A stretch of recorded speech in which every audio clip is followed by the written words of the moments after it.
So there are two things that the European Union needs to do, which has not been done so far. And the first is to make sure that they actually engage in a process, and I may be introducing a new term for people here, co-regulation. Co-regulation means that you don't trust the companies to regulate themselves. It doesn't mean that you impose a state law that says that you will do X, Y, and Z, because obviously everyone knows the internet is moving fast. We've talked about the fact that the platforms are in California. But co-regulation says you will do X or we will do Y. In other words, you will demonstrate your own ability to regulate fake news, or we will do it for you.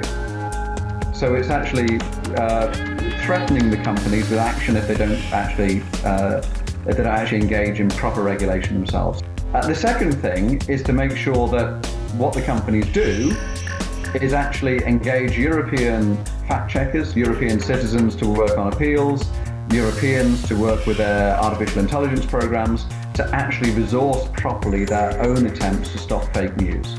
So you can't simply have people in California or a bunch of people you've hired off the internet at $1 an hour living somewhere else in the world, in the Philippines or in India, to regulate European fake news. It has to be Europeans. They must have some kind of training in journalism and human rights law, because they're being asked to make judgments about journalistic opinion and about freedom of expression. So unless we actually engage Europeans to work for these companies, and this will be unpopular, this is expensive, but unless we do that, we cannot solve this problem in Europe. The companies are going to claim miraculous, wonderful results for artificial intelligence because it is much, much cheaper for the companies to deploy artificial intelligence to solve the fake news problem than it is to actually employ enough humans to be able to deal with the problem in addition to machine learning. So the companies are going to say machine learning is fantastic, we can use AI in order to solve this problem, you don't need to ask us how many people we're employing.